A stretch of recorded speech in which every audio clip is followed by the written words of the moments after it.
Are you searching for the best in online black radio? Then go to blacktalkradionetwork.com, helping you filter through the noise. Real talk, black talk.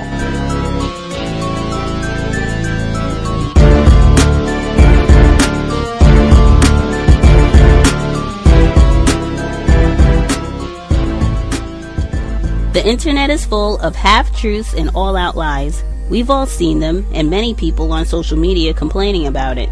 Here's your chance to show and prove. WorldAfropedia.com is a black-owned and operated encyclopedia. There are several thousand articles, but we need help. We can't uncover all the truth ourselves. So please, join us and become a writer, editor, or blogger for WorldAfropedia.com today. Every little bit counts. We owe it to the future generations to put the truth out there. Visit WorldAfropedia.com, the African-centered encyclopedia, a global database of African knowledge for the purpose of bringing about global African wisdom and understanding. WorldAfropedia.com. Hello, bonjour. How are you? This is Nancy from the CROLESERRE.com project/blog, and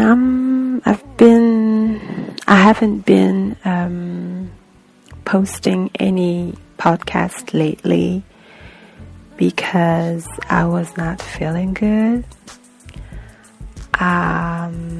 Actually had and felt, and I'm still feeling, a lot of anxiety. I wasn't in a creative or inspirational mode. I did not have the strength to do anything besides worrying and figure it out what will be my next step. And to sum it up, I was in a slump. So as you know, I am French Swahili speaker. So I really wanted to do that podcast in English, but if you do understand French, I did the same episode in French also. I wanted to record that podcast also in English because I want my message to be heard and hopefully understood and put in practice if some way, somehow you experienced or have been experiencing the same issues that I'm about to share with you. So a few months ago, I've been fired, and today it's official. I am a workless person. I don't have a job, and I'll be, looking for another job or another position or another something. Right now, let me be honest with you, I don't know. I am in a mess because I never thought that I would need to recover from that failure. So to try to sum it up, but of course, if you contact me through email or by sending me a message, or by going to my Facebook page, C.O.W.S, we can exchange views on that matters. And the matter is not only being fired and obviously losing a job, but to me, it was also about being harassed. Is that a good word? If not, please let me know. So yeah, I was a victim of harassment, psychological harassment, and with all that surrounding the psychological harassment, meaning bullying, being bullied, betrayal,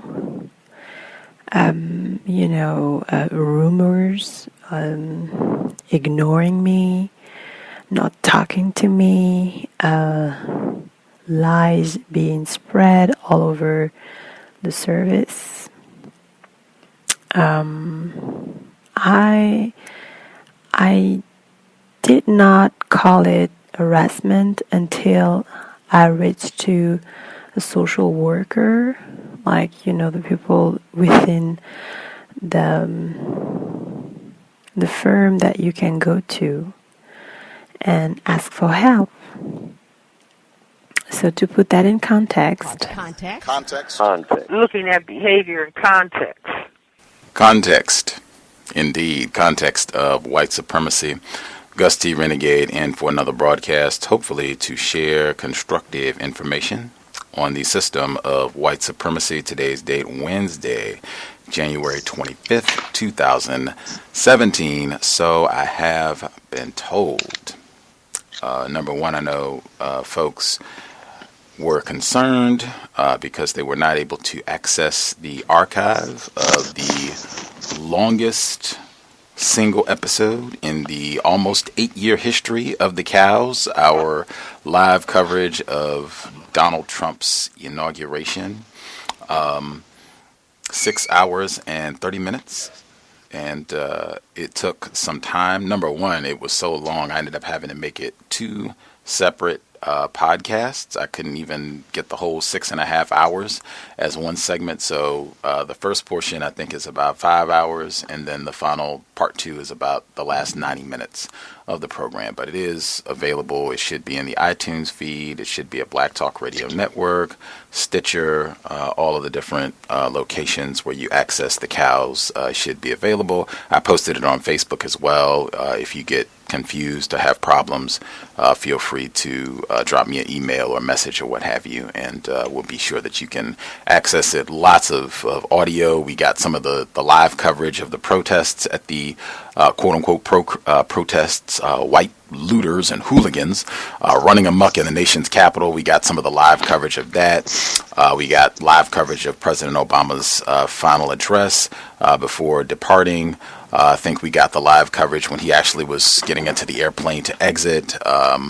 And just obviously a lot of listeners called in. And we got a lot of great audio, in my opinion, from the last 8 years, both from callers, from other people who have commentated. Hang on one second.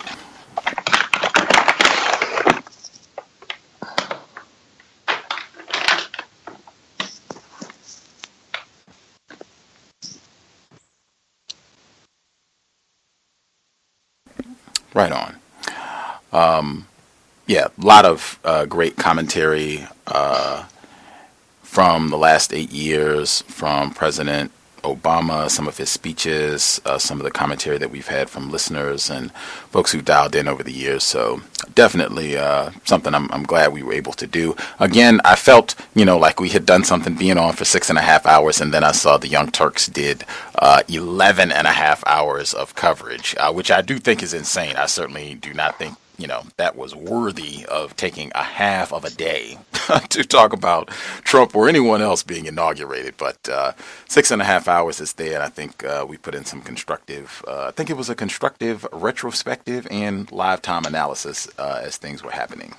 At any rate, the broadcast for today, give me one more pause as I see if I can add one of our other investors from out of the country. Let's see. Okay. Should have him with us as well. Our broadcast for today, we've been doing the Global Sunday broadcast, Global Sunday Talk on racism. We've been doing that for I don't know, maybe a year or so now. It's been, a good bit of time. And we welcome folks from all over the world, non-white people from all over the world, to share their views on racism, white supremacy. They have counter-racist suggestions, observations. We got a lot of folks, commentary from all over the world about the presidential election, and a lot of folks, around the world who listened to this program thought that Trump was going to win very early on. So I think it's great. I think it's important to discuss racism, white supremacy as a global problem, and to share information with other non-white people. When we did the Global Sunday Talk on Racism for January, I got an email during the program from a black female, a black mother in Belgium. And she shared the podcast, a portion of which you heard at the beginning of the program. She shared a podcast that she was doing, talking about her natural journey and her evolving understanding of racism, white supremacy. She was familiar with Mr. Fuller's work. And it was just, really interesting to hear someone talking about the exact same problem on the other side of the planet. And I spoke to her in more detail last week. I thought she had a lot of just constructive information to share. I thought it would be great to be able to have her on the program and kind of share with listeners so that folks could hear global problem. We talk about racism, white supremacy. We shouldn't think of this as, something that's a Southern thing or a U.S. thing or, maybe is a mild irritant in South Africa from time to time. No. Racism, white supremacy, the white race, the global white minority, they dominate the entire planet. No matter where you happen to be on the globe, if you have a sufficient amount of melanin, racism is going to be a problem for you. It doesn't matter how much money you have or don't have, how nice your house is, what kind of education you have, male, female, child, whatever the case may be. Non-white, particularly if you're classified as black, it's going to be a problem. Our guest for today, it'll be great. We'll get to touch on many of the different areas of people activity. We'll hear how she heard about Mr. Fuller's book and some of her views on racism. Joining us live from Belgium, Miss Nancy Maluba. Nancy, are you with us? Yes, I am. Outstanding. Did I say your name correctly, Nancy Maluba? Correctly, perfectly. Nancy Maluba. Yes. Right on. Anything you would like to share with our listeners, either about the podcast that we heard at the beginning or just yourself, who you are, anything you think it would be helpful for folks to know about you as we get started? No, just that I am still learning, just like Mr. Neely Fuller says. So please, if you hear me using words like that are confused, please let me know. But bear in mind that I'm still trying to figure it out, the context that we live in. Yes. Right on. And you can flex some of your, verbal skill. You are an English speaker, French speaker, Swahili speaker. Is that correct? Yes. So I was born in Congo, and I grew up in Belgium. I arrived here at the age of 5, and basically it was speaking French or Swahili with my mom. But because at the time in the 90s here, MTV was only in English, and we used to watch MTV a lot, so that's how we start to understand, me and my sister, English. And then I had the opportunity to go in the United States, in San Francisco, where I was able to practice more English and to better my understanding. Wow. We'll talk about your time in San Francisco in some detail as well. I guess just for listeners who have not seen you, you are a black female, is that correct? Yes, I am a black female, Congolese, It's right on. This program, Context of White Supremacy, I have unfortunately concluded that we are dominated by a global system of white supremacy racism. I use those two terms as synonyms, and I use the same definition for both terms. The definition I use is as follows: a global system of people who classify themselves as white and are dedicated to abusing and or subjugating everyone in the known universe whom they classify as not white. Do you think such a system exists? Do you think that definition is accurate? Yes and yes.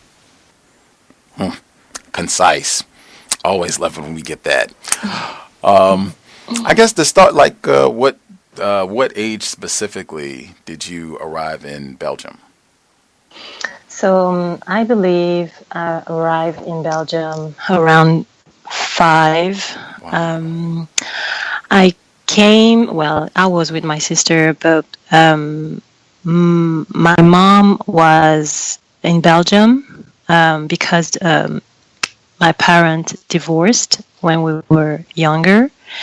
And we were still living in Congo. Me and my sister, my mom flew here in Belgium to look for better opportunity, obviously.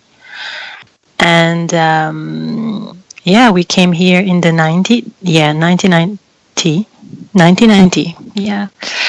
And of course, it was a big change. The weather, that's the only thing that I remember. I was so cold the first time that we arrived here in Belgium. Yeah, that's a painful memory also, because I didn't know that at that time that would be the last time that I saw my father, because he passed away in 2003, and we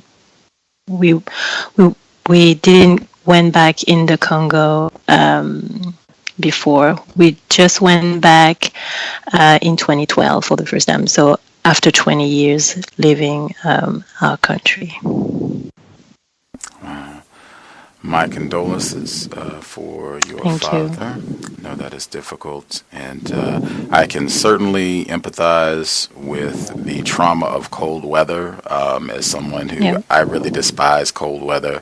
And it's been extremely cold here this winter. Cold is traumatizing. Exactly. I absolutely hate it. I loathe cold weather, so I can empathize on both counts. Was racism a problem? And even learning English from MTV, I thought that was important as well. I've talked to other people from different parts of the world where they've said the same thing, that they learned English watching television. I've heard watching The Simpsons, MTV, some of the wildest things you can imagine. Friends, that's how they ended up. And their English will be good. You can hold a solid conversation. Just watch The Simpsons and boop. Yes, and at that time we didn't thought that we would be able to speak English, but all the time, the MTV was just so better for me in the 90s, because it was about music, it was about showing artists, and right now I feel like it's Nickelodeon right now that owns the MTV channel. So here in Belgium, it's always how do you say when people talk over French? It's not subtitles. It's the voiceover. It's only in French, so you don't even get the English at all anymore. It's dubbed. Got it. Yeah, exactly. Got it. That's but back in the day, it was really raw, only English. So we catch up. Fascinating. Was racism a problem for you? You got to Belgium at 5 from the Congo. Was racism a problem for you growing up? Yes. So we arrived in a little town called Nivelles. which is like 30 minutes from Brussels. And it's like the countryside, I would say. So we were the only, for a long, long time, we were the only two black in the school, me and my sister. So obviously I realized that I was different because somebody told me that, I am black. And on the playground, all the children will often tell me that I stink, that I don't take a bath, that, I have to go back home, that I'm a monkey. Yeah, really like mean children. I remember particularly an incident with my sister because from Africa we used to do hairstyles with thread, and so we would have the hair standing on our head.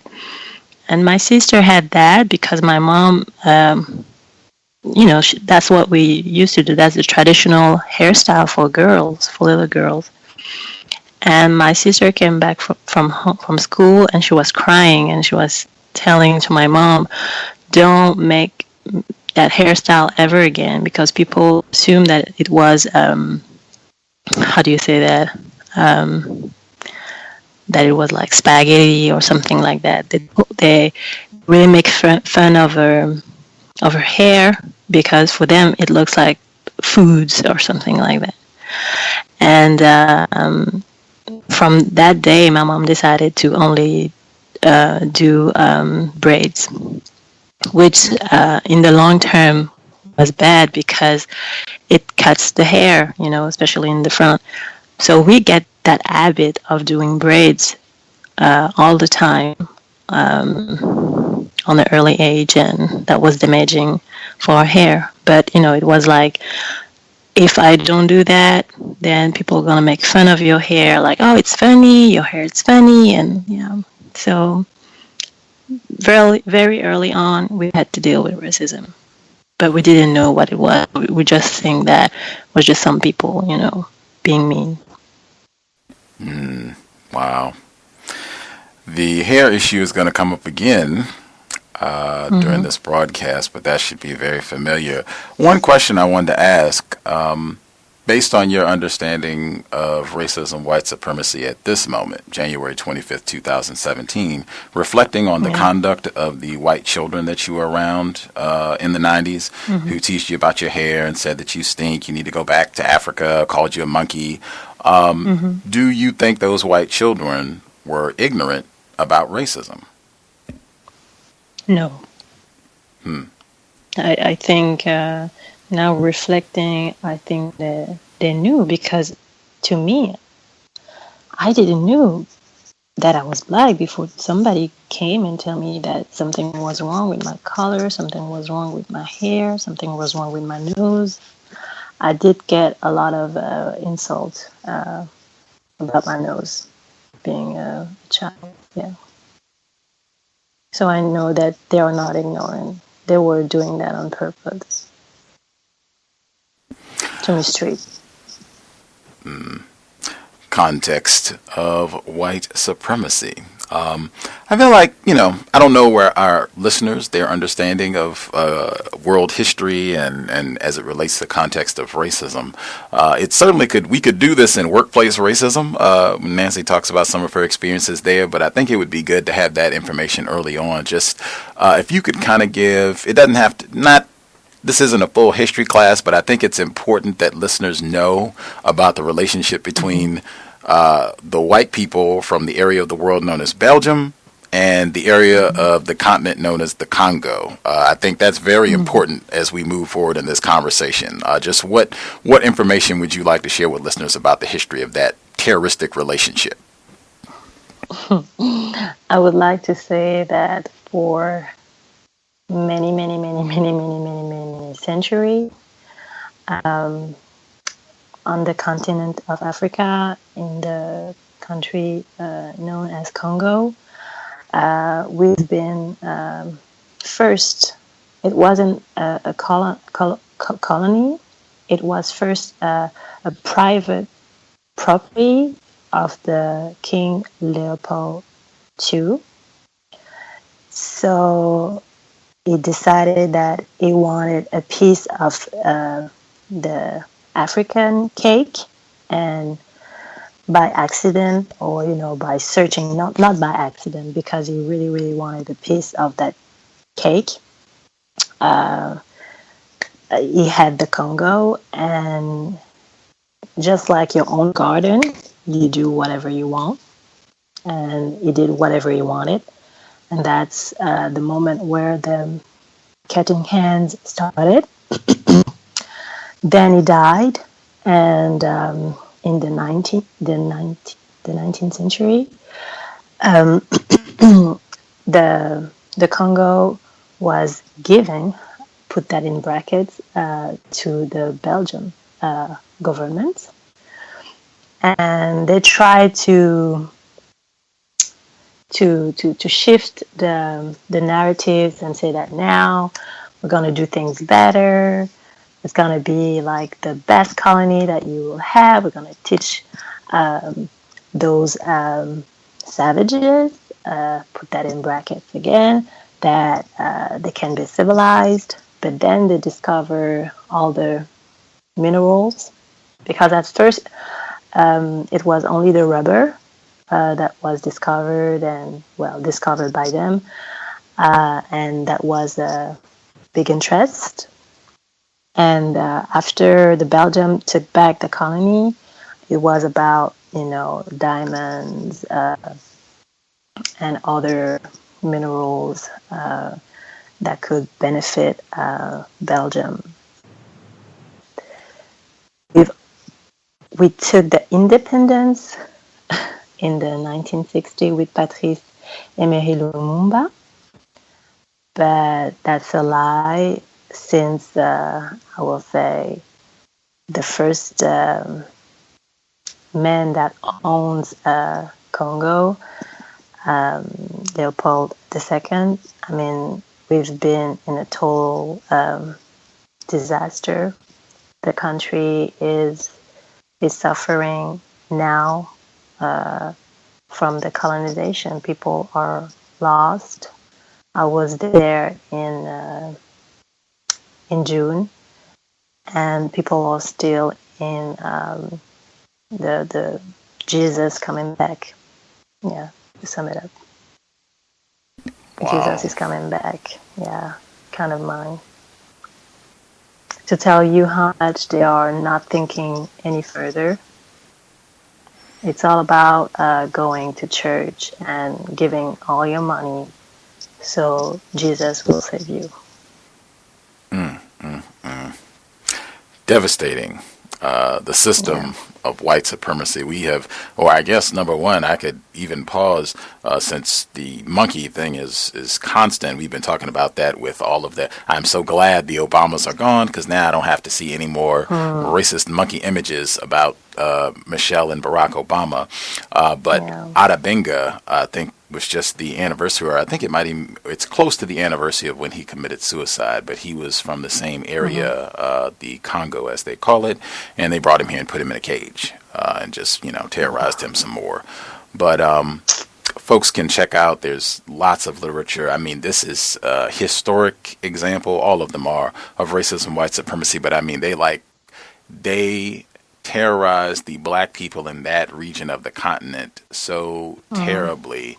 I think they cut their population in half. I mean, we're talking about like 10 million people killed in an extremely short period of time. And then, took photographs of chopping off people's hands. And I mean, man, like you cannot even imagine. And then going all the way up, Patrice Lumumba. Lots of research you can do on that area of the world. And all of that brutality, all of the wealth and opulence that Belgium has enjoyed at the cost of probably 15 million black people killed, and who knows how many butchered, tortured, terrorized, along the way. But that is just a snippet of the relationship between Belgium, the Congo.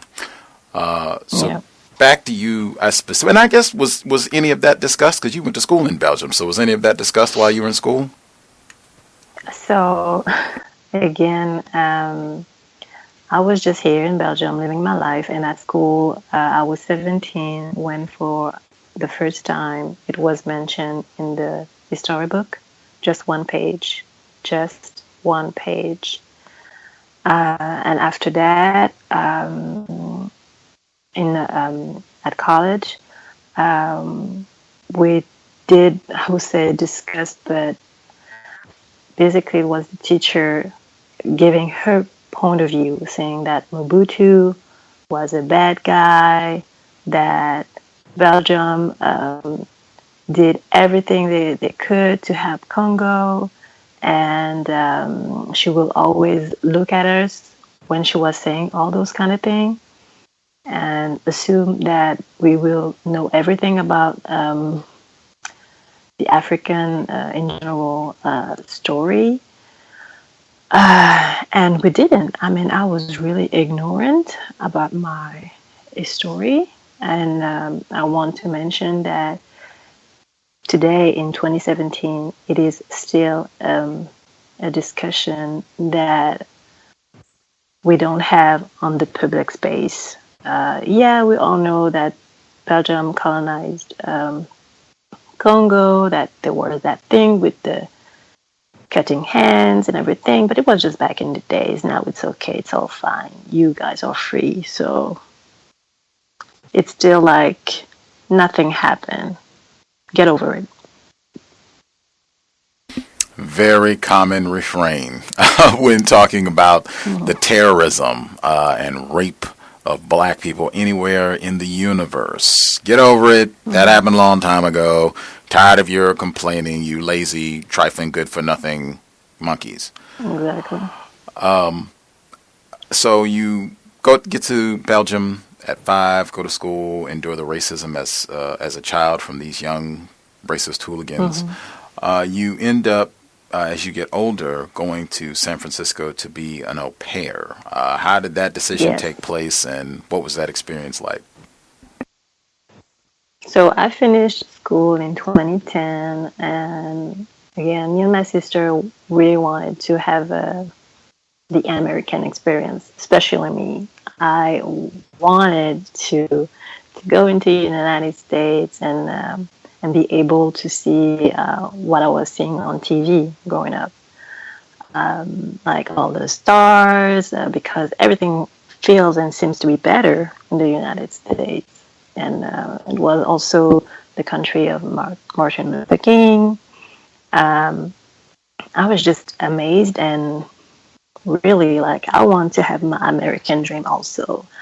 And I really wanted to stay there. Like, for me, it was just, I'm going, I will see how it goes. And yeah, probably I will find a job there and work there. So it was really more about going to see, but to stay also. So we found that program because since we were doing babysitting when we were students, for us it was at the same time more affordable, and it gives us the opportunity to stay in a real family. So again, to experience really, really, really the American experience. So in 2010, in October 2010, me and my sister had the chance to match with 2 families in San Francisco. So even if I was scared because I will be away from home for the very first time, I was kind of comfortable knowing that my sister will be not that far. And we arrived in San Francisco, and it's bad, okay? It's bad because the minute I put my foot down, I start to see all those people not being really happy. Again, you have to keep in mind that I was that kind of girl, like living in La La Land, okay? Everything was fantastic for me. I was just enthusiastic, and everything must be like better. But I'm just like, oof, people look like they're really, working a lot. And then I take the flight because we first arrived in Newark, New Jersey, next to New Jersey. And then we flew back. We flew in San Francisco. And in San Francisco, it was even the worst because that's the city where many, many homeless people are. So there was like a difference from what I thought it would be and from what I see. Like, people were not like looking at their best, I will say. It seems to me that people were working really, really hard, especially Black people and non-white people like Asian people. So I didn't really have the time to catch my breath because I had to work immediately in that host family. That was the deal. I knew that it was a contract. But again, the way that the agency sent me advertised for the au pair program was more like you will be in a family and you will share values and everything. No, it wasn't about like, you're my stepmom or you are my home mom, host mom. No. It was about, I'm your boss and you're here to work. And again, not every story are the same, but for me, my experience, and I can only talk about my experience, it was hard. So 6 months after working like more than 45 hours, around 45 hours a week, which was like 10 hours a day. I was just exhausted because to sum it up, I was the help in the movie. I was the help, and I read the book at that time because the host mom gave it to me. No way. Yes. Wow. What did she? Do you remember if she said anything? Was this like a gift or just, hey, you should check it out? Yeah. Hey, you just. She had like this. How do you say, a library in her home with many, many books, and she was just a fan. She was reading a lot, and I cannot really remember how or when, but I was just interested in the help. I think she mentioned it, and then she was like, "Yeah, you can read it," and I read that, and after that, you can imagine that I was not feeling that comfortable. And she was just saying, yeah, you can come next to us, you're not the help and everything. And referencing my behavior, thinking that I was acting like the help. But the setup of my work put me in comfort position. It's like you live with your boss. You live with your boss. So I was always like not feeling natural because I'm in their home. I eat their food. I am under their rules. Mm-hmm. How old were you at this time? I was 23. Yeah, 23. Okay. And about how old was it a white woman and a white man? Yes, Okay. they were in their late 30s, early 40s, and they had twins.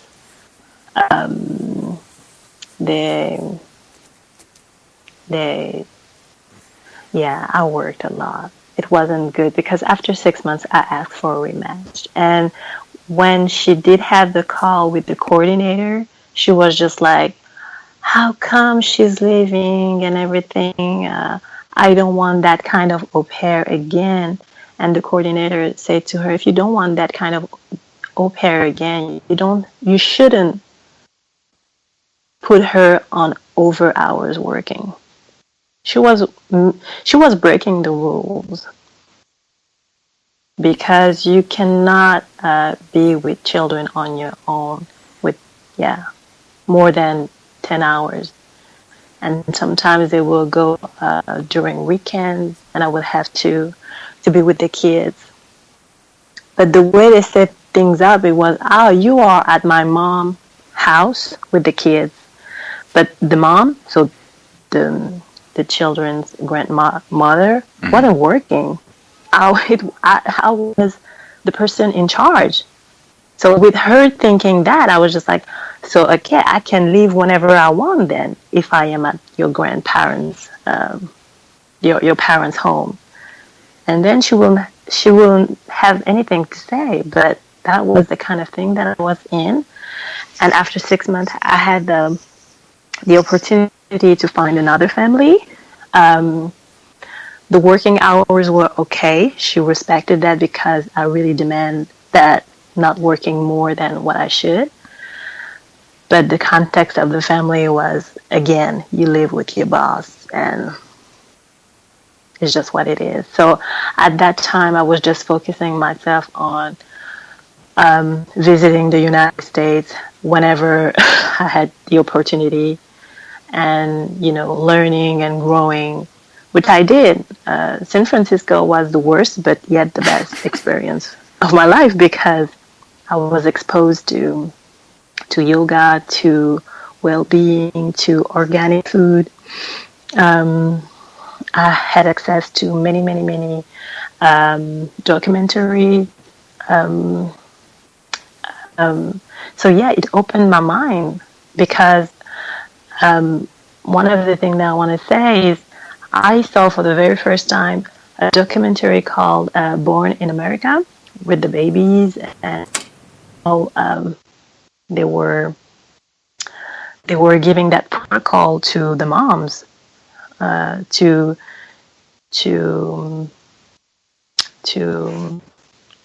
how do you say, to give birth quickly, and the use of Pitocin, all those kind of medication, unnecessary medication, because being pregnant is not being sick. And that was the first time that I was introduced with you can have a baby with just being with a midwife. And that's what I chose when I gave birth to my son. I had a midwife, and not only she was a midwife, she was a non-white midwife, which was important, because I got the sense in that documentary that they were doing more harm to Black people. Yeah. Of course. That's Context of White Supremacy. Again, our guest, Nancy Maluba. That is, wow, the whole experience. I'm glad that you emphasized with your au pair arrangement, where you're supposed to be helping out this family and pitching in with some child duties, that it's living with your boss, living with your white boss, at that, living with your and the whole family. I mean, wow, just that. Oh man, that's that just sounds terrible. That's one. The help thing, I'm still like, wow. You should be happy. I guess they allowed you to use the indoor plumbing, the indoor toilet, I guess. Yes. So that's what she was saying. You're not the help, because back in the days, like, being the help was just, a different kind of experience. Right. I thought it was important as well, her exploitation, and that's a pattern that I've noted as well. I don't know how comfortable most people would be just, ditching their twins at a young age, and to a stranger. Hey, you can you look after them. Me and Bob, we're gonna head out for the weekend. Like, what? I mean, and they were doing that a lot. See, I have said many times, and I'm just making a statement, I could be in error. I said this very close to when the Sandy Hook shooting happened. White people do not care about children. And I mean, they brag almost about their lack of concern for children. And I mean, you could just look at what they do. They brag. She would give a book where it's the same thing. A white woman who does not take care of her. And it's lots of white women who don't take care of their children. They find someone that they regularly compare to a monkey and say, here, baboon, you take care of my child. I have, card games to play, and we got to go skiing and shopping. You take care of my child, baboon. And make sure you don't use my toilet either. But take care of my child, and we'll be back, maybe next week. I mean, they have done this for Yeah. centuries. They brag about not caring about children. I mean, they didn't set black people didn't set up that au pair program to bring over, black people or non-white people from poor countries to take care of their children. That's not black people. Exactly. White people flaunt their lack of concern for children all the time, worldwide. It either what I'm saying is false and I'm just talking crazy, or you can just, look at what's right in your face. Look, go read The Help and see if these are white women that care about their children. Now, did you get any? Yeah, and just something that I want to add, because my sister took care of older children. There were 5 at that time. And now that I'm reflecting on that, the children were just so mean to us. They were saying to us that we were looking like poop, yeah. We were ugly, so they were really rude children. But now I know that, I know what it's called. Practicing racism, white supremacy. Those children in San Francisco don't sound ignorant about racism either, even the twins. Wow.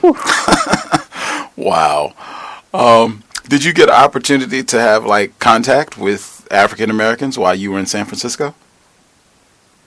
Yes. I will say one particularly, she was nice. She invited us to her church. It took forever. Let me say that. We were not in our best place, me and my sister. But I met her at the City College because with the au pair program, you have hours that you can take in the City College, or but we didn't really go down in details. We were just hanging out. But let me tell you that she was the only, to me, normal black people. I mean, she was well dressed, and she was beautiful, and she was taking care of herself. But the other one, I didn't have the chance to meet a lot of like I saw on TV. It was really far from that. They were, not to say that they were bad people, no, but they seemed to be really struggling. Yeah, that's the word. They were struggling. Yeah, struggling. People that were struggling. I will remember on Fillmore Street, that area of San Francisco, still nice, because it would be like, hey, beautiful, hey, how are you? But some of them will be kind of crazy also. They will say to you stuff that you don't even understand, so you won't be like, hey, hi, because you don't know what kind of drugs maybe, or alcohol they take. Yeah. But the overall feeling, it was they were struggling. And even the host mom say that to me on the MLK day. She really, we still have problems. And I said, with who? With black people. They are still under. I guess she took a break from reading The Help and their ski trips to reflect on the state of Negroes in America. How noble of her. I think that's important, because I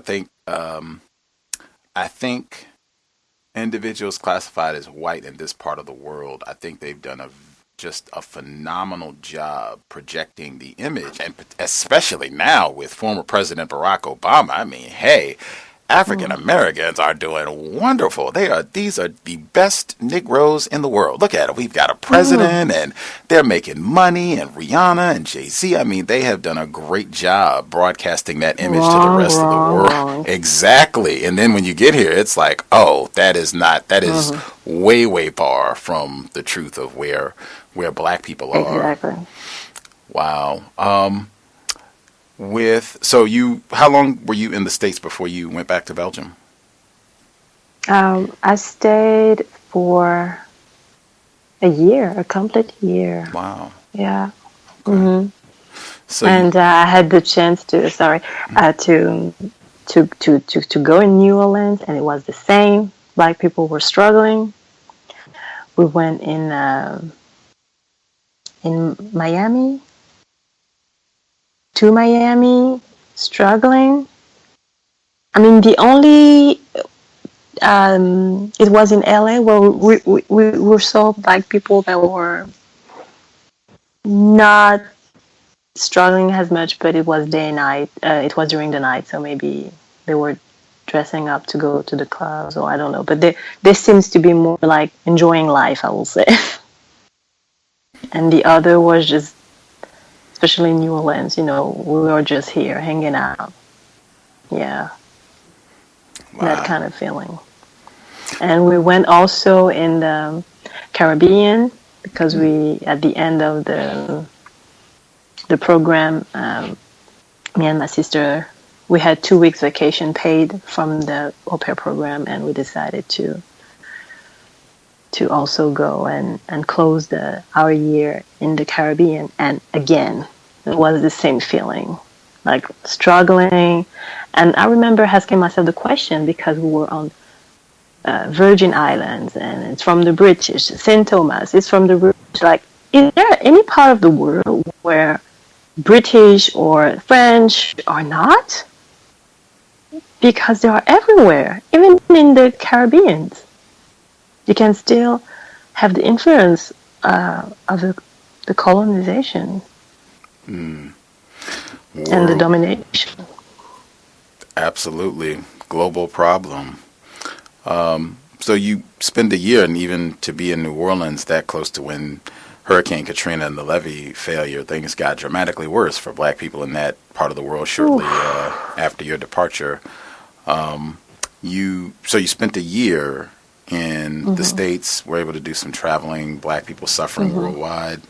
You take some of the positive that you got in terms of being introduced to organic food and healthy eating habits and yoga, taking better care of yourself, which is phenomenal. And that was a part of your process with saying, hey, I'm going to do natural hair. Is that accurate? No, it's not accurate, but it strengthened my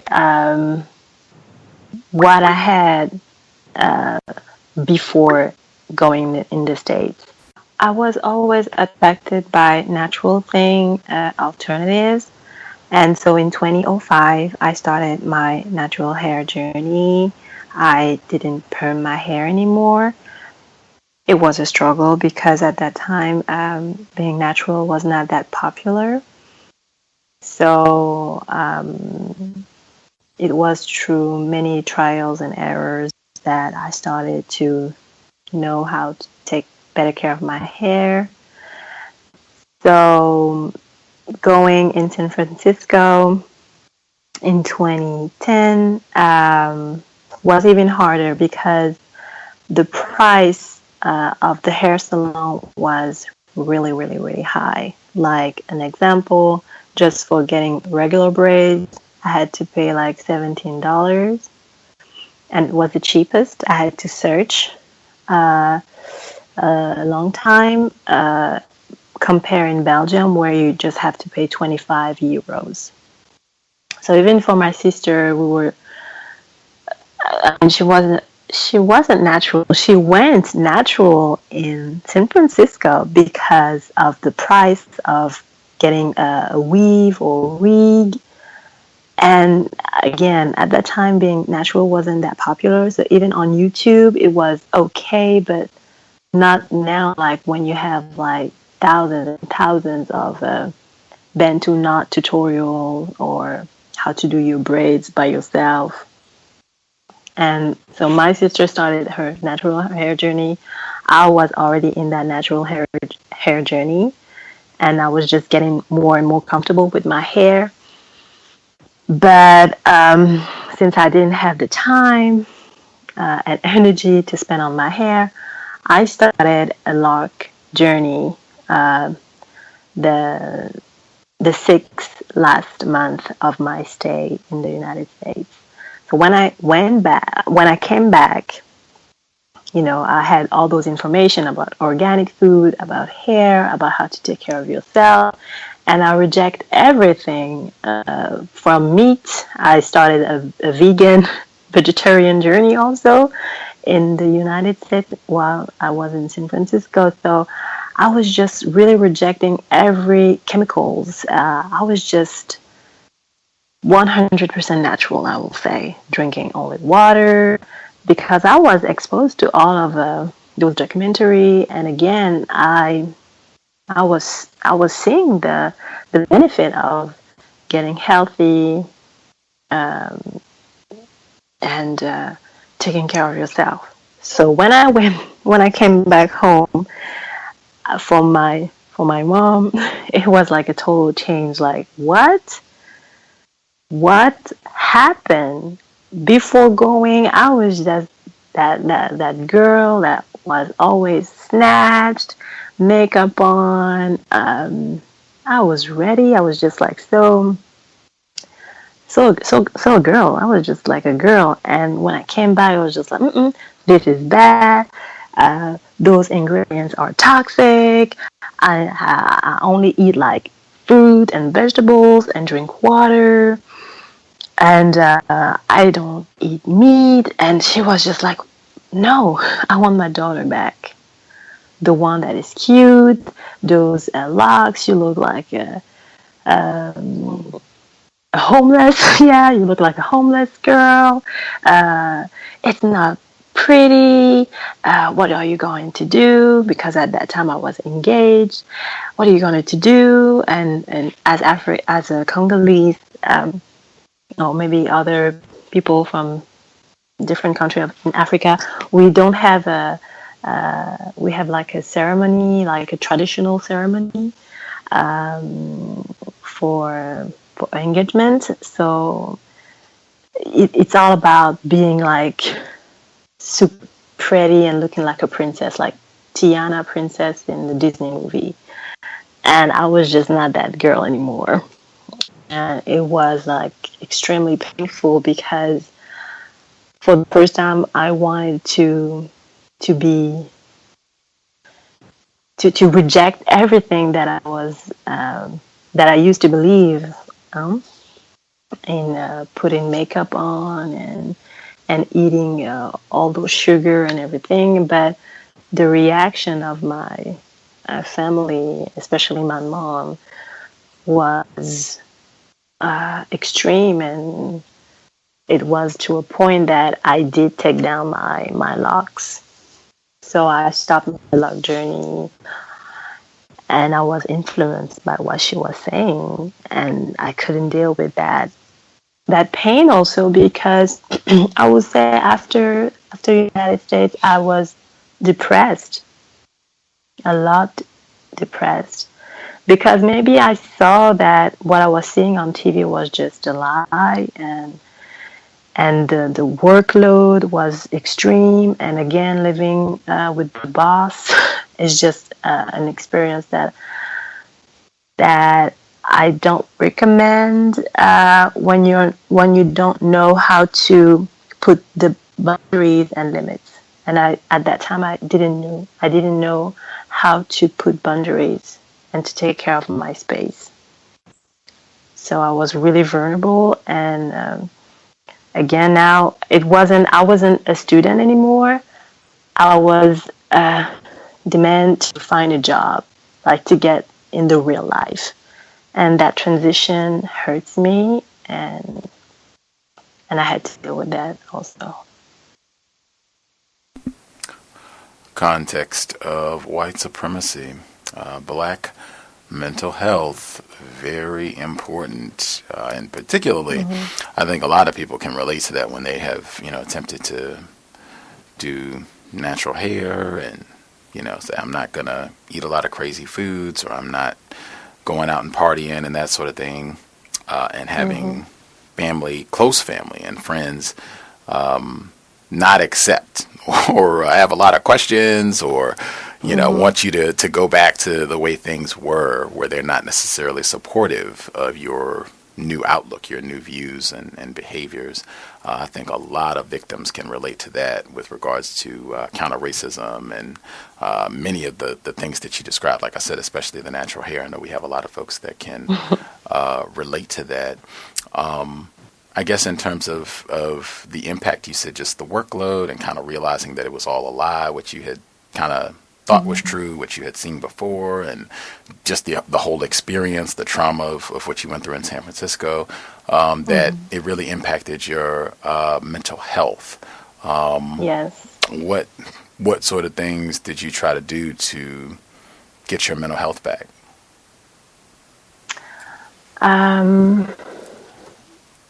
Really, at that time, I didn't know what was possible to do.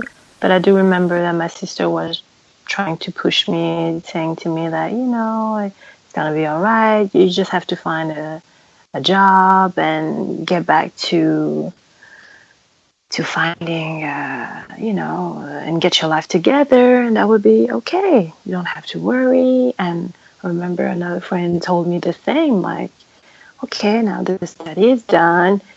And I was just like extremely fatigued. I was tired. And now that I'm reflecting on that, I was tired because I realized that,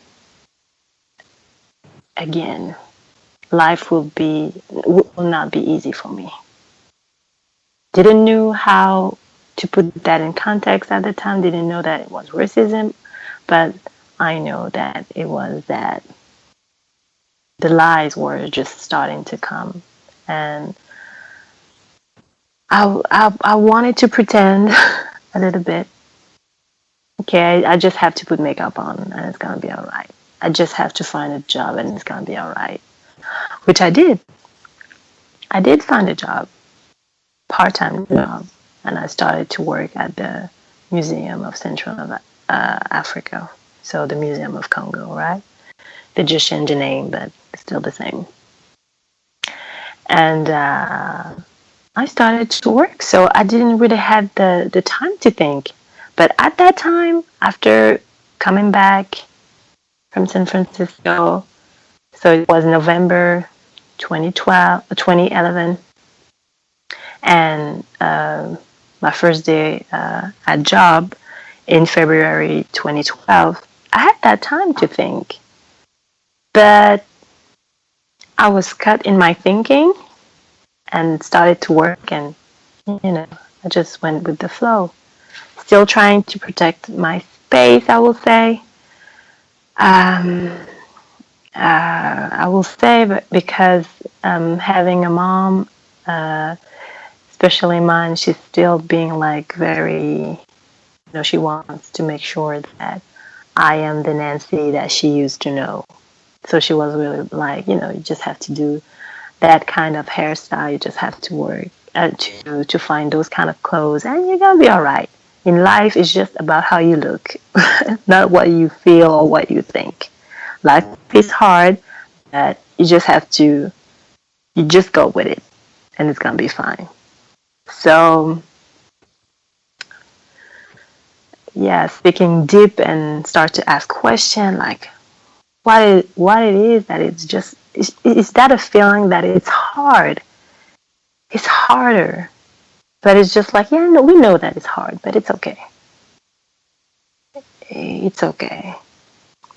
And no, it wasn't okay, but I couldn't have others that could think with me and start to put words on what we are experiencing on a day-to-day life. Context of white supremacy. I guess question number one, you said that your mom, victim of racism, but your mom Yes. when she was saying, she didn't like your hair when you were doing natural, had locks, and ultimately you kind of took your locks down after she kept pressuring you. Did you keep your hair natural and just took a different style so you didn't have the locks anymore? So I kept my hair natural, but I was making sure to do many hairstyles that was possible. So always having some extensions with my natural hair, but less and less because I when I had the job, I also moved with my partner in my apartment. So it was just about me because my mom, she's really she really focused on how we look. So she will always be like, now it's time to get your hair done. Now it's time to look like that and buy yourself some new clothes. And I think at that time she started to feel more and more resistance because of my experience now in the United States, in San Francisco. I was just like, I don't need to do extra. I can just be me. Why I cannot just be me? Why do I have to all the time like go at the Taiwanese store to get my hair? And it's just like exhausting. Why can't I just have my hair? And those was the questions that I raised, because talking about time and energy, having locks allows me to focus on other things. I didn't have to think about my hair all the time. They were just there, and that was fine. But once you start to go back in that process of extension, everything, I'm not judging, but you do spend time and energy on other things, on your hair, on the process of finding hair, buying hair, and looking for a hairstylist that will put the hair on if you are not able to do it by yourself. So in my place, I was able to do that, but less frequently.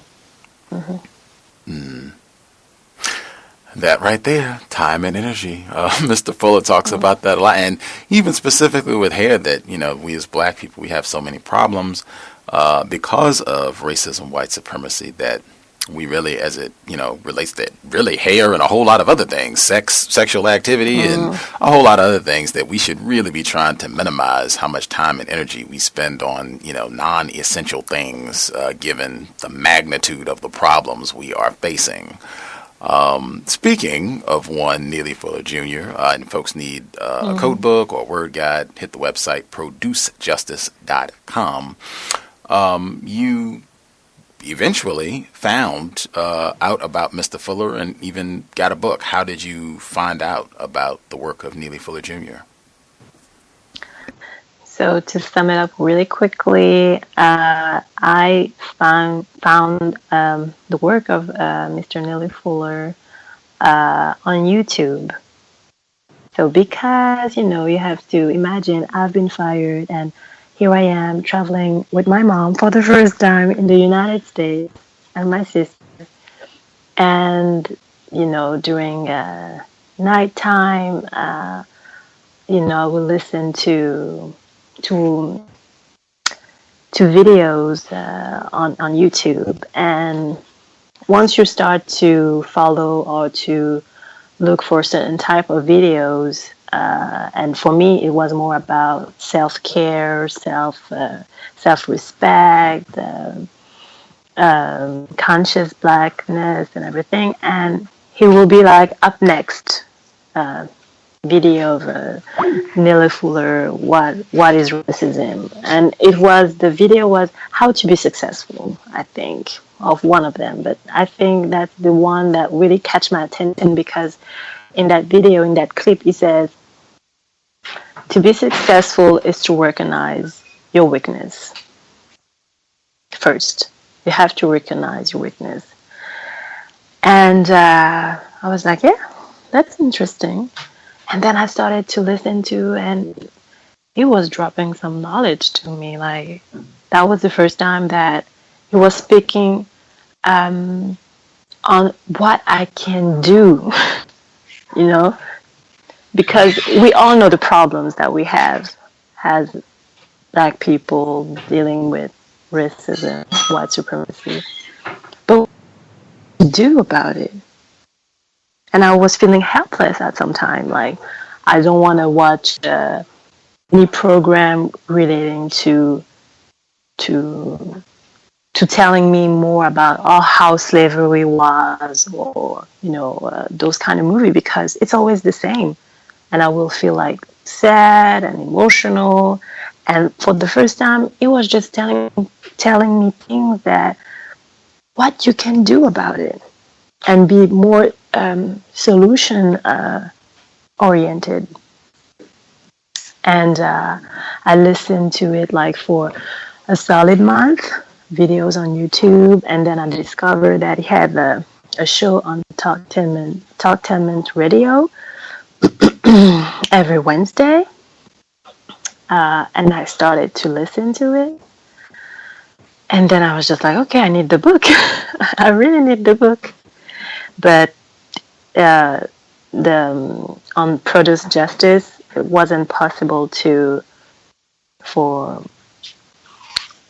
have it in Belgium. So what I did was to ask some relatives in the United States to receive the book and then to send it to me. And it was very expensive. It was $50 just for sending books. And what was strange is the package was really like opened and damaged, like somebody opened it and then they just put tape on it, and that was suspicious. Just books. I never had that. I had to mention that I never, whenever I order something from the United States, experienced an open package. Never. I know other folks who have ordered code books from Mr. Fuller's work, and mysteriously, the package arrived open or damaged. Some of these people are in the States.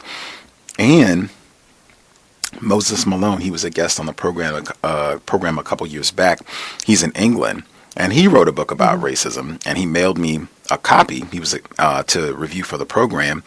It arrived like totally open, like the books were spilling out, just from the mailbox. So I have seen that. It is extremely suspicious, but that's the system of racism, white supremacy.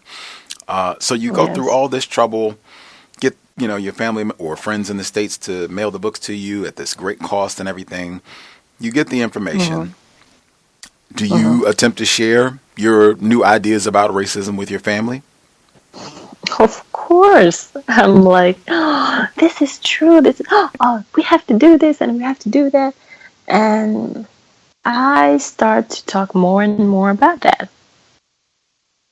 Because I'm just that kind of person. Whenever something new happens in my life, I am really focused, and I just want to share what I've learned. And sometimes it can be misinterpreted, because it would be like, yeah, you just discovered that, and in 4 or 6 months it will pass, right? And here we are in January, so it's been a couple of months now that I'm talking and learning every day about the system, and having some knowledge that I want to share. And I started to be, really taking the time to think about whether or not I want to be around white people, starting to reflect on the relationships that I have with white people, and try to be more constructive on what I do first, basically. Because at that time, at the moment now, it's not about them. It's more about me. What am I doing to improve my life? What am I doing to save my time and energy? Do I want to spend my time and energy with white people, or do I want to spend time with energy with myself and try to figure out things for me to to better my life, to better what the actions that I'm doing, you know? So I start to share views with my sister and the father of my son. But it would be more like, yeah, we all know that it's a problem, but not every white people is a racist. And I agree, not every all white people are not racist, but how do you know that? And if they are good white people, how come we don't see the good that they are doing in trying to solve this problem? Because my surrounding, my associates, I do have white so-called friends, and I do have non-white so-called friends also. But it seems that we get comfortable in that system. Nobody wants to talk about it. And therefore, we are not really doing something about it in our day-to-day lives as individuals, like asking questions and trying to get more understanding of what we are in so we can deal better with what we face, what we are facing. That should sound painfully familiar for a lot of our listeners, wherever they happen to be in the world, who attempted to share information, views on racism, white supremacy with other relatives, friends, whatever it is. And, you know, that, hey, man, I'm not or you are racist for bringing this up in the first place. Very common experience worldwide in terms of trying to bring this up. How would they respond? Well, number one, I just want to make sure I point that out when you start bringing up these issues and the response is, well, I don't think all white people are racist. That I always find interesting because most of the time, no one has said, I think all white people are racist. It'll just be racism is a problem and, you know, we need to do something, blah, blah, blah. And somehow it immediately gets to, well, hey, there are good white people out there. That's just, you know, something that's interesting to note. But how did they respond, if you recall, when you said, well, how do you know that they're good white people and what are the good things that they're doing? Like, how do we identify which whites are the good ones, the not racist ones? How did they respond? I would say like no response at all. Like, you know, not everybody is the same, and we don't have to see bad in every person. Let's give the benefit of the doubt. And obviously, I felt that I was the problem. I was being extreme. You know, I had second thoughts also, like, am I being too extreme? Am I being like them? Because, like a white Nazi, like, am I doing the reverse racism, like, basically, which I said that I cannot practice racism. It's impossible. It doesn't exist. And again, it's for me. How do I found the right balance between what are the information that I'm starting to get and in my life, like start to put those information without being perceived as extreme, but it's logical. It's not, and I'm still emotional about it. I still have a lot of emotion, and I know that when you have emotion, it's hard for you to think logically. But I'm getting there. I'm trying to deal better with my emotions, so I can, separate that from my thinking, if that makes sense. Absolutely. That's a goal, I strive for. I think a lot of us strive for as attempted counter-racists to feelings and emotions. They are important, but we do want to make sure that we're using logic as our guide when dealing with issues related to white supremacy racism.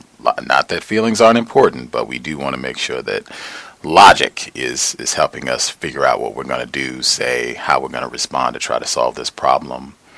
Number one, if any of our folks listening in, I know we're on significantly earlier than our typical broadcast time, but folks that are listening in, if you're on the plantation or wherever you happen to be, if you have questions you would like to ask Nancy, feel free. The number is 641-715-3640. The code is 564-943#. Press *6 if you would like to participate. I wanted to ask one of the subjects that we talk about all the time, and it's directly related to not only black mental health, but I think it kind of captures a lot of what we talked about in terms of the historical relationship between Belgium and the Congo, your increased understanding of racism, white supremacy, and then having, I guess, a reassessment of individuals who classify themselves as white and your relationship to them and how that impacted you as well as you continue to understand racism just on the job. This is a situation that so many folks can relate to worldwide, just the trauma of being in a work environment saturated with racists. Can you talk about your workplace experience that led to the podcast that we heard at the beginning of the program? Yeah, so I started as a administrative assistant, part-time. I want to emphasis on part-time because now reflecting, I know that it's part of destabilize myself, I will say, because I was on part-time for 2 years. I was working part-time for 2 years, but doing the work that is not suitable for part-time. I was doing more than a part-time job. And so because I was working more and they required me to be there, so I would work like during the weekends, and once a month I will work there till 9 p.m., 9:30, because you will have those meetings that happens whenever nobody's in the building with the black people. So basically I was the secretary of a committee of African association, because that was part of what they wanted to showcase. That we are in the 21st century, everybody is welcome now, we want more black people. So to sum it up, I was the showcase because I was the only black person in my service. And in the whole staff and employees of the museum, I will say just there's five black people.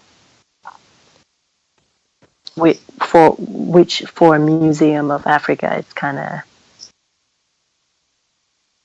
questionable, to say the least. Yeah. I guess number one, this would be a moment where I can insert. They have a whole, excuse me, if they have a whole museum about the history of white terrorism on the continent, this would seem to be another indicator that white people are not ignorant about racism. That aside, this whole environment where they don't even have that many black people and are exploiting you, having you work part-time but doing all this work and what have you, even though you're not being compensated as a full-time employee, with all the, again, usurping your time and energy. When you first started out and I guess you didn't have the same understanding of racism, white supremacy. No. Can you contrast like your behavior then to your behavior later on as your understanding of racism increased? So I would be the one to always be like, yes, I can do it. Yes, I have to do it. Yes, thank you. I'm ready. Smiling all the time. Being ready to help for everything and anything. Trying to do as much as I could because I was part-time, and it was a contract that they will reevaluate. If I'm still okay for the job, I will get another year. So it was that kind of environment where you don't know if at the end of the year you will still have the job. So I was just like, I need to give everything that I have so I can have this place and be in a stable position, and grow. I was thinking that I could grow, that I could have better opportunities, that I could have a full time. Just to have a full time was just like, oh, that would be amazing. So I was just like trying to give the best, but very confused because for some of the time she will, I say she because she was my boss, she will give me, you have to look down all those information and make me a file and report to me. And I will do that, and then she will say, oh, I don't need it anymore. Can you do that now? Because it's urgent. So I was always feeling that, oh, damn, I'm not doing the work as I'm supposed to be. This is me. I am the problem. And I had my son a year after. So I was just even more like, oh, they still keeping me even though I had the baby. So I was just like, oh, thank God they allows me to be there. Because with motherhood, I will be like sometimes late, tired, but I was just like, oh, they passed. They are really nice. But at the same time, I was working also a lot. I was doing a lot for just a part-time job. And I was just excusing myself to have the work. It was just like they were God to me. Yeah. Wow. I am sure a lot of folks can relate. And this comes up on workplace racism all the time, which is every Thursday. I know that's kind of late your time in Belgium. I think with the time difference and everything, it'd be like 2 a.m. But that comes up all the time where I've stated, you can go in and work and try to say, I'm going to work as hard as I possibly can and do the highest quality work imaginable. And if that means I have to work, extra hours and do this and do that and come in early and I'm gonna show these folks that I am a hard worker and I'm willing to do whatever it takes to sacrifice so that we can, do great work. That doesn't count at all.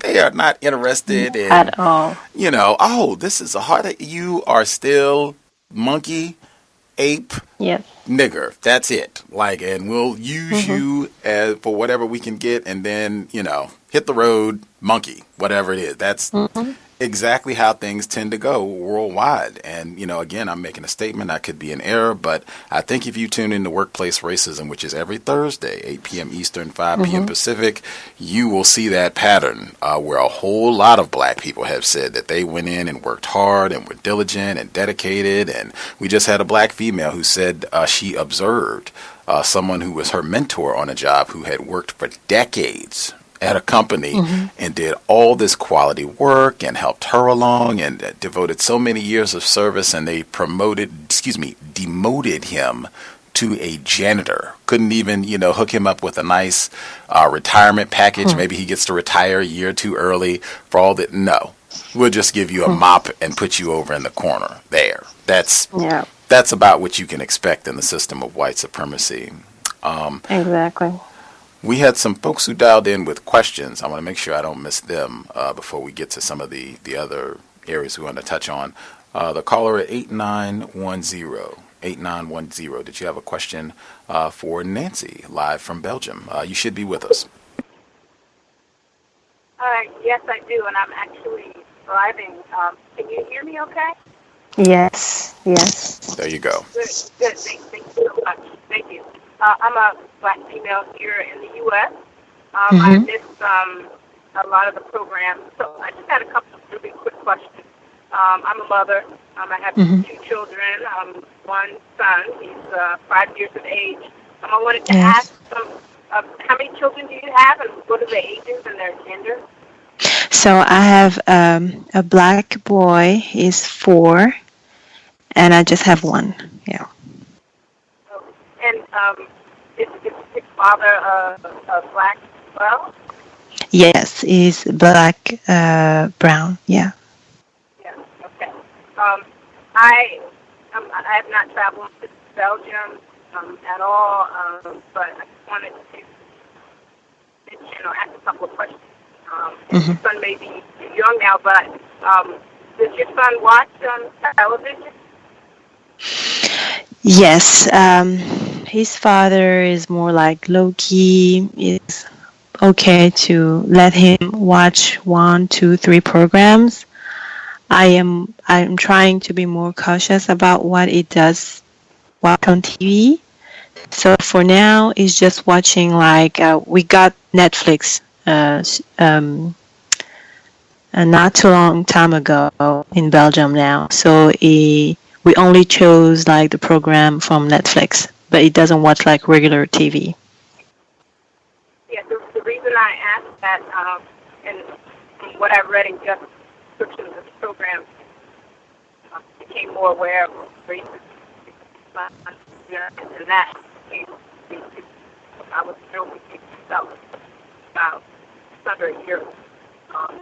My son has some experiences, and my daughter too. But specifically, the television question I'm struggle with that, and my husband and I use blackmail for using TV, and we use a lot of Netflix to try to be careful. But I still find that those are still there. And my more specific question is, are you familiar with the animated film called Kirikou? Called what? Kirikou. K-I. Kirikou. Yes. And I just discovered that, and please go right ahead. Sorry. Yes, I was telling that I did not yet let him watch that program because it's filled. That movie because it's filled with stereotypes. So no, I don't know. Yeah. Did you let your child watch it? I did. I just discovered it, and like you, I was a bit concerned. There are some stereotypes. The person who, I think, developed the program is a white male. But, at the same time, I wanted to see what this was. I'm from the U.S. There are no cartoons with all black people. Yeah, I can understand. Right, because of, the bare chest women and, Kirikou who has no clothes on. But at the same time, my husband and I watched it, and even though it is problematic, in fact, my husband and I thought there were some counter-racist messages in them, but it's wrapped in a package that is so I was just curious about that, and those are all my questions. But I just wanted to kind of empathize with you because I had my young son, 5 now, but he's 3 and 4, and I really learn more about racism and try to find ways to counter it. Yes, definitely. Thank you very much for your question. Let's see. The person who dialed in last 4 digits 5771. 5771. Did you have a question for Nancy? Greetings, Gus, and greetings, Nancy. Greetings. Glad. Thank you. Glad you came onto the show to share your experience. I got a question. What was the name of the program that you went through to come to the United States again? Au pair program. Okay. Did you have to have an interview with, like, say, somebody from immigration before you came here? Yes, I mean, it was even prior fluing in the United States, we had to go to the embassy of the United States and fill like some files, and it was a long process and a costly process too. Okay. What I'm getting at is I have been hearing, and actually, I have relatives from outside the country who come in here to the United States, and they specifically tell them not to interact with Black Americans. Have they told you that as well? No, what we had in that program was we had that training in New Jersey, and I will always remember what they told us. It was not about hanging out with like other Black people, but it was just more about you never had to say no. You don't have to say no. You always have to say yes, or something like that. That was strange to me. Okay. To the family, in the context of the family. Yeah. Okay. All right. Well, that was my only question. Thanks a lot. Thank you. Appreciate that, callers. For other folks, if you have questions you'd like to ask Nancy, feel free, give us a ring. Please do not wait till the last minute. We're winding down like our last 20 minutes or so in the program. If you have a question, let's see. I wanted to make sure I didn't forget from the workplace racism experience. You said that you have a private social media account. However, some of the suspected race soldiers that you worked with were friends with you on your private account, and that generated some problems. Can you give the details? Yes. So because the environment started to be more and more hostile, because obviously I was not committed to pretend that everything was fine and smiling, I was at home with a certificate from the doctor saying that it can affect my health in general. So I was in burnout. So nonetheless, I will post because, it's my private account, not posting pictures of me being well, but, posting like informations. And when I went back to work, one of the co-worker, which she's still a suspect, but to me, she was never like the other, like meaning she was smiling to me, or she always kept that distance between me and her. But for some reason, she told me like, yeah, while you were gone, stuff have been said about you, and I just don't think that it's appropriate. So I just wanted to let you know that regarding your Facebook, because it is private, and they did give information about your private account and saying that you were pretending that you were sick, because how come you're sick and you post thing on the internet, on Facebook? And I was just like in shock, like, wow, I didn't know that I was so important for you that you had to look on my profile. I mean, who does that? I was just like, how come? Never in my mind I will go and see if a person is, if she said that she's sick, if she's posting. I mean, this is your life. So that was the first time that I was like, never again, never, ever again will I allow people of my workplace to be friends, associates with me on Facebook. Really. We'll never do that mistakes again.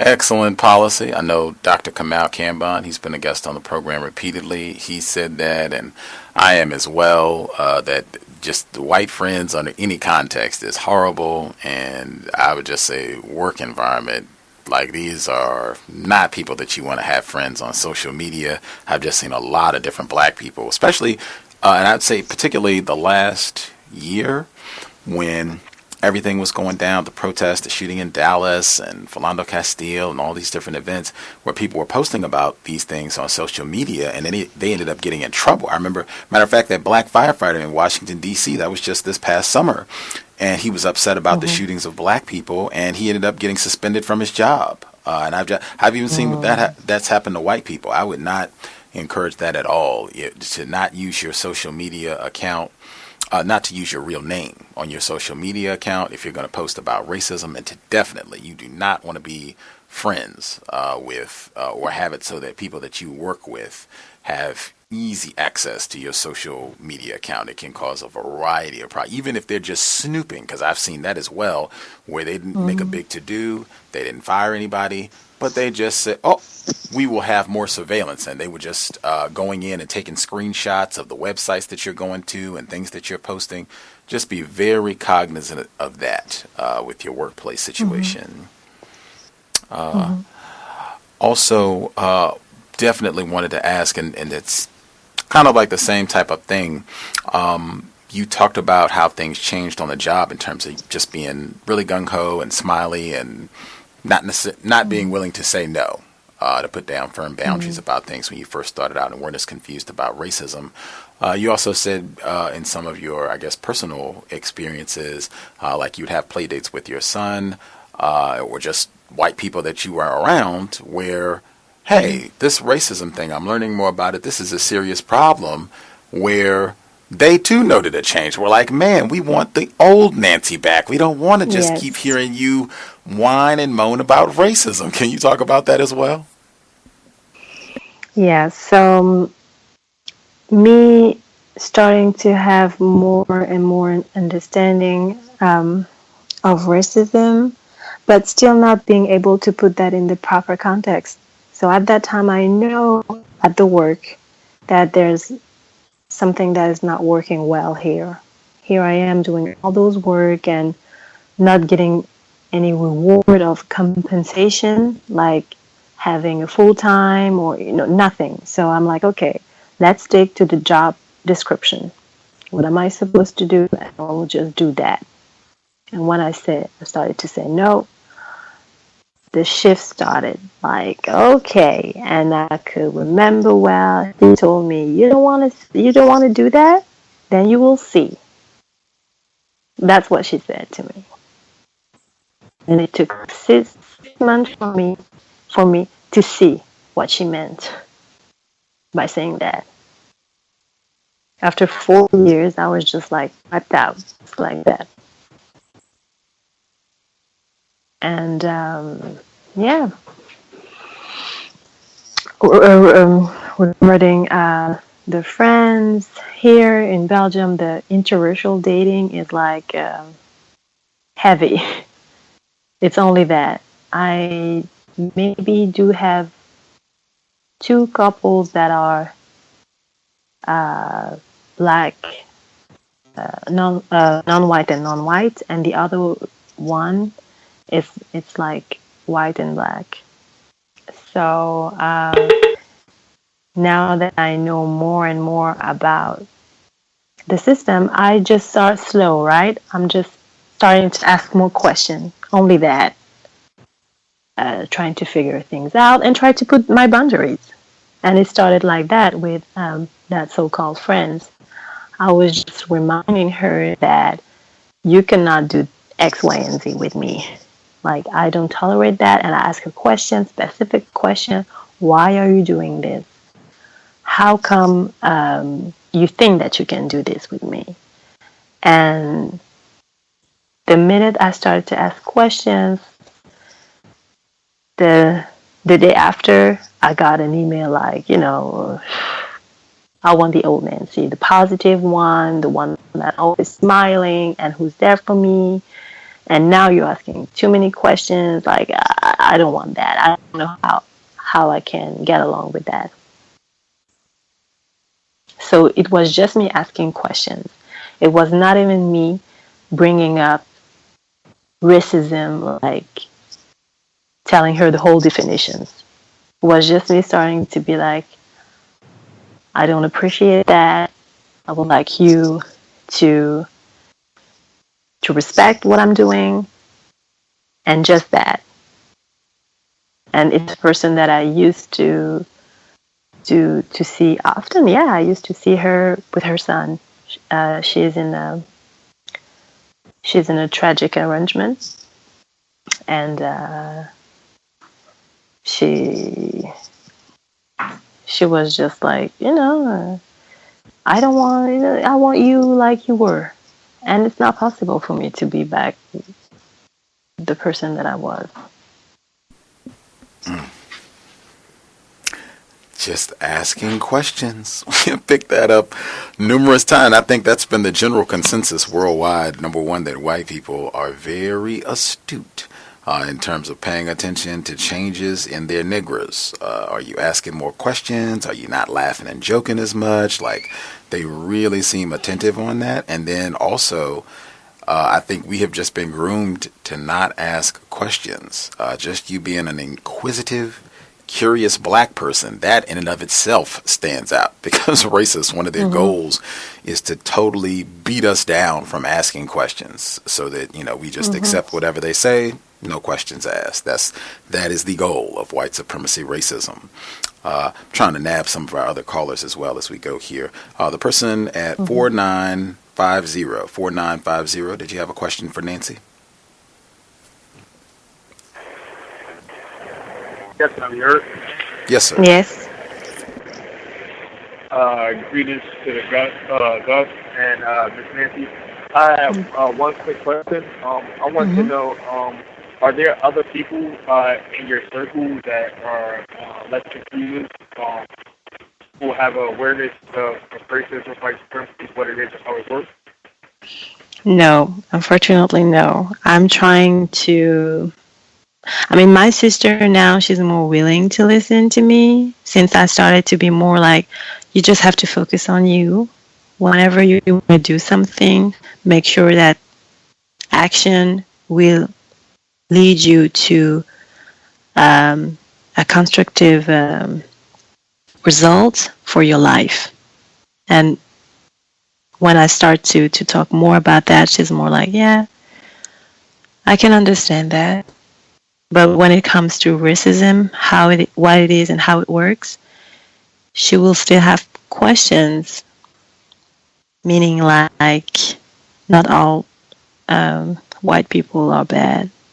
And I'm like, yeah, but they do have to show that they are not bad. And it's up to them, not to you.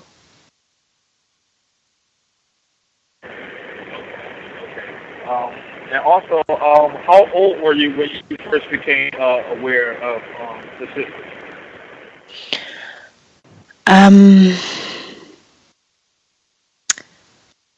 I was aware of the system, but still not being able to put that in the proper context. I will say after the United States, after seeing and traveling that, there's something like every black people are struggling. So I was 20, 25, 26.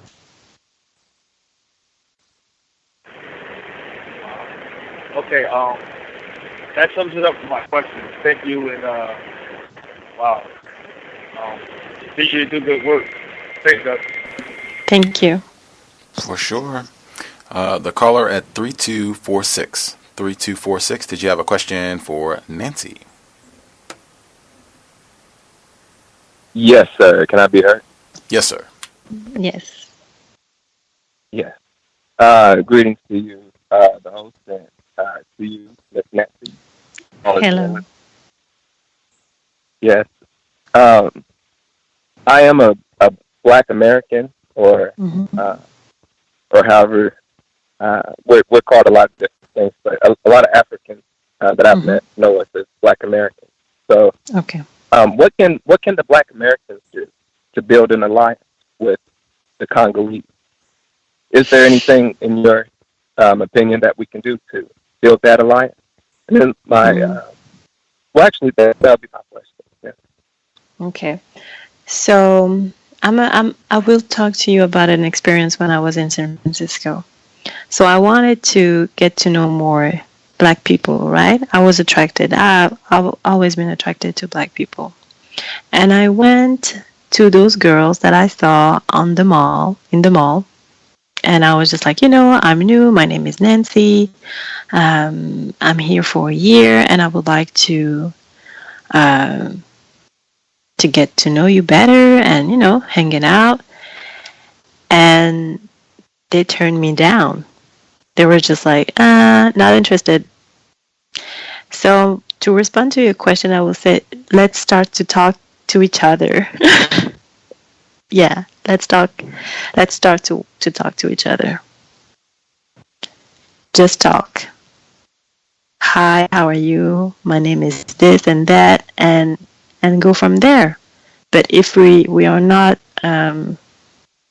willing to talk to each other, how is going to be possible? Because I feel like there's always the difference, like you're not an American or you don't have our story. Being Black from Africa is different than being Black in America, and it's not. It's all the same. Yeah, the experience is different, but the results is the same. Thank you. You're welcome. Wow. That anti-Blackness, that is one of the chief products of the system of white supremacy, to make sure that Black people despise and mistreat other Black people. And white people have, thus far, they have demonstrated that they are very efficient, very effective at pulling that off worldwide, keeping Black people in conflict with other Black people and just behaving in a very discourteous, rude manner. That's one of the things right there we can do that's why I end every program, be patient with other Black people. One of the things that we can do to work through and try to solve this here problem. I definitely wanted to also make sure that we included, because we talked about the playdates and the workplace racism situation, and callers have already mentioned that you being a Black mother. How has racism, white supremacy impacted your 4-year-old Black son? So very recently, my son had to experience racism. So he is in a predominantly white school. Here in Belgium, you have 2 main languages. You have Dutch and French. And we decided to put him in a Dutch speaking school because we want to give him more opportunity, knowing also that by learning Dutch, he will be able to speak English as well, because they do have a good language level in the Dutch part of Belgium. And he came back and he started to pointing out the skin of his cousin, which is a heavy melanated little baby, and he's like, he needs to bath more, mama. And I'm like, tired. I'm like, I don't really understand. And again, on the streets, he's pointing out like some other non-white, and he's telling me again, Mama, this man needs to wash himself more, right? I'm like, what? So the second time. And third time, it's like, Mama, I need to bath myself more, right? What? Okay, there's a problem. What happened? Who said that to you? tell me, because that was the very first time we raised our son to love himself, to be center on himself and to celebrate himself. Like I will say to him, like, mommy doesn't perm her hair. I have my natural hair. Your hair is beautiful. You're beautiful. And we went in Congo for the first time with him the last June. So it was all about showing him that there's nothing wrong with him. So for me to hear him saying, "Mama, I need to bath more," I'm like, there's no way this could come from here. No way. And I asked him, and he said to me, "Yeah, that's little boy that I found out later that is a 8 years boy, white." That says, and terrified my son, saying that he's mean and everything. And I was just like torn, like, should I say something? How should I say it? And his dad went to school after school, and he asked Nolan, my son, to show that boy. And the boy, we were able to find him. And when we asked questions, it was just like not saying anything. It didn't say anything. His dad told me that everybody was looking at him when he just went and said, basically, if my son wants to play with you, it's because he wants to play with you. But if you don't want to play with him, that's fine. You don't have to tell him that he needs to bath more or that something is wrong with him, And he said nothing back. So what I did was to write down an email to the teacher telling her that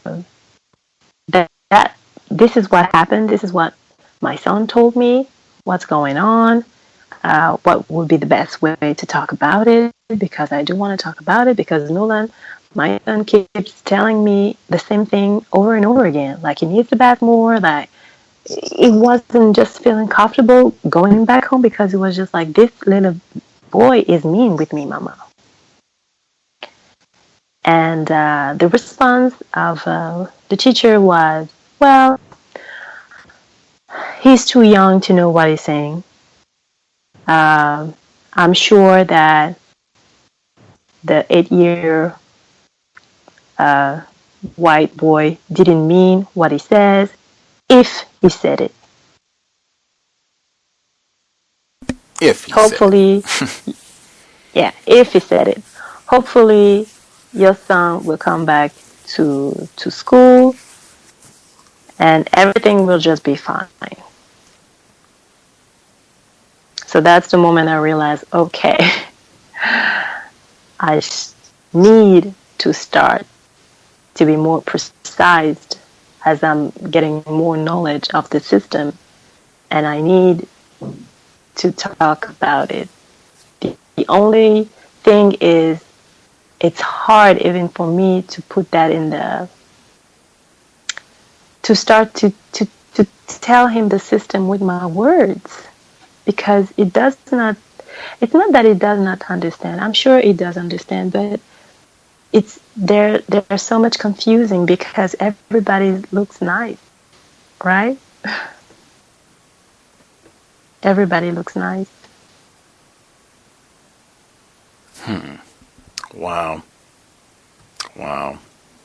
Context of white supremacy.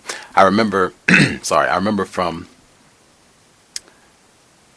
that incident, the school incident, when we talked about it last week, and you said succinctly, profoundly, you said that incident revealed to you that white people are teaching their children about racism, but you are not teaching your son about counter-racism.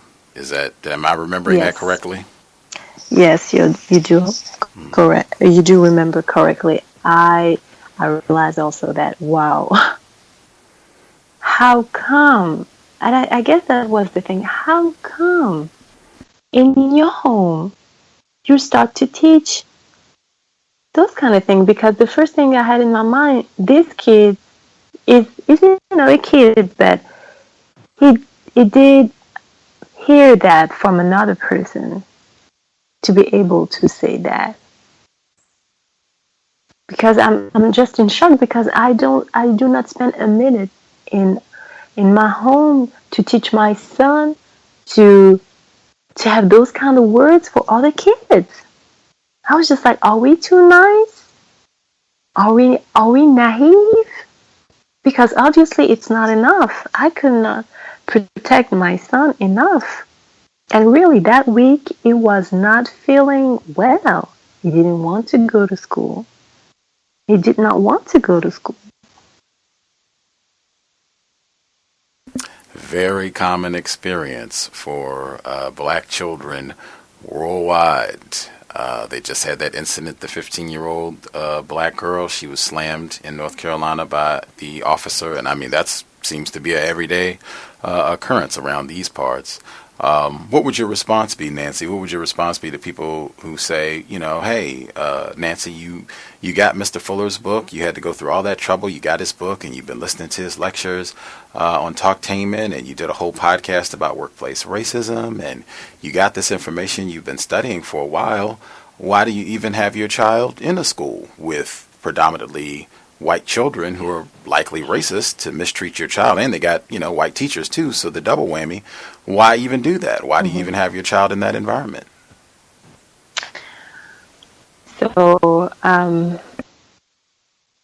again, I just started to be more and more conscious about it in October, and I got the book in the end of November. So I'm still processing, but now that I know, I'm definitely planning on getting him out of school. Because there's just no way for me to let him be there. But the challenge that I'm facing right now is his father, that he is still confused, and he's more like, are you going to have the time to be with our son? Because remember, I don't work for now, but the system requires me to find a job, so I have to figure it out. There's definitely a lot of figuring out something. Well, I can protect myself and still being able to take care of myself financially. But that's the goal. I want to homeschool, or like Mr. Neely Fuller said, like the universe is your school. So I will universally homeschool my offspring. That's the goal. Now that I know what I know that he's in danger. Yeah. Right on. That's what happens when you are still learning. As you get new information, we make new goals as we get better information about what's happening in the world around us. So that is phenomenal. Definitely, it'd be great because since you have your own podcast, which is linked in the description for the program, where folks can check it out and keep up. Maybe you can update on your podcast or come back and visit with us to give us an update, or both. Anything that you definitely want to make sure that you leave with listeners, either something to think about or just something that you would like to make sure you share before we get ready to conclude? Yeah, I would just like to say, really take care of yourself. What do you do with your time and your energy? I've been trying to revise as much as I could in all the different areas in my life. it is not going to be an overnight success, but I am in that process. It does take time, and yeah, if others may have suggestions on how to heal, especially after my experience in that workplace environment, because I realized that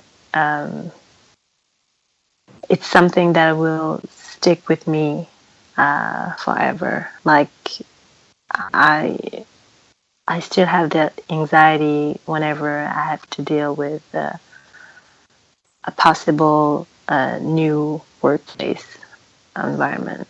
So yeah, any tips will be greatly appreciated, because we do have traumas, and sometimes I was thinking that it's okay, it happens, now I move on. But now I am in a place where I cannot move on any longer. Even for my son's situation, I cannot stay quiet and be like, okay, we'll pass. I have to do something. But it's hard. It is hard. Absolutely. Racists intend for it to be difficult, which, in my opinion, just further underscores the importance of being very mindful with our use of time and energy, because we have so many problems, so many things that we can and should be doing, that we cannot afford to waste time on, just frivolous things that are, what's on television today, and, what's MTV's new spy. I mean, we have got big problems in terms of black people worldwide that we need to focus on. So use of time and energy critical in 2017 and beyond. As I said, hopefully either we can get you on the Global Sunday Talk on Racism, the monthly broadcast that we've been doing for a while, where you can share some of your views and what have you there. And you could just come back to visit to give us the update. That would be great. And I know folks will likely be tuning into your podcast as you update and continue to learn more about racism and share. So definitely we will be eagerly anticipating hearing as you continue to evolve and create your own counter-racist code. And just sharing information. I think that's great as well, just having folks in other parts of the world so we can see the similarities in terms of how individuals classified as white, how they function, and how they have a lot of the same racist behavior patterns. It's glaring, and hopefully as we have more people in different parts of the world sharing on the program, that'll become more apparent. But thank you so much for taking some time out of your evening. I know you're super busy as a parent and everything that you have going on over there, but taking some time out of your Wednesday evening to speak with us. I hope it was worthy of your time and energy, and we just really appreciate you being courageous enough to come on and share about some of your personal experiences and being victimized, and hopefully some of the folks listening in help them get a better understanding of what racism is, how it works. Thank you very much. Thank you, Nancy. For listeners, we'll be here tomorrow, normal broadcast time, 8 p.m. Eastern, 5 p.m. Pacific, for Workplace Racism, just mentioned. We'll be looking forward. If you have incidents, you can certainly email in or you can call, but we'll be looking forward to that.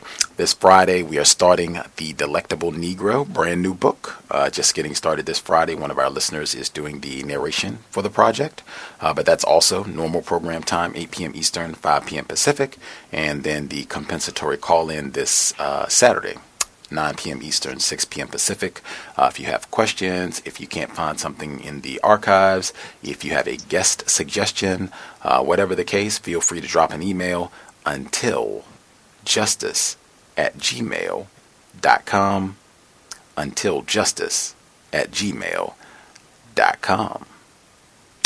Thanks to all the folks who called in, listened in. I know we are on way earlier than we normally would be, but it'll be in the archives. So even if you couldn't listen live, you can catch it on iTunes, Black Talk Radio, Stitcher, wherever you listen to the cows at. With that, I'm going to get prepping for tomorrow's broadcast. Thanks, everyone, for tuning in. Thank you, Nancy, for sharing some of your time. And I hope your adorable son, allergies are all gone, and he's healthy and doing great. We will definitely look forward to speaking with you soon and having you back on the program. Thank you very much.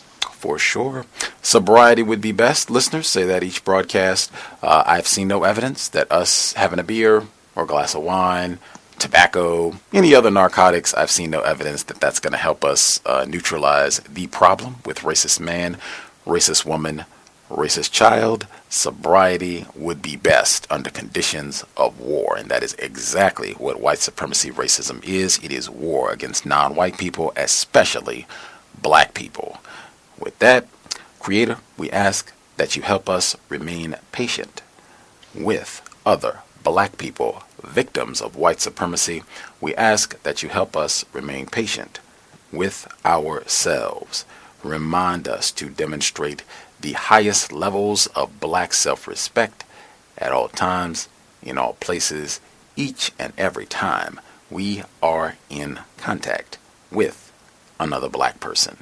It has been time. Replace white supremacy with justice immediately. Cows signing out. Thanks all for tuning in. Nigga, you so brainwashed. I'm a victim, brother. Problem. You're a victim. I'm a victim of 400 years of conditioning. Shut up. The man has programmed my conditioning. Even my conditioning has been conditioned.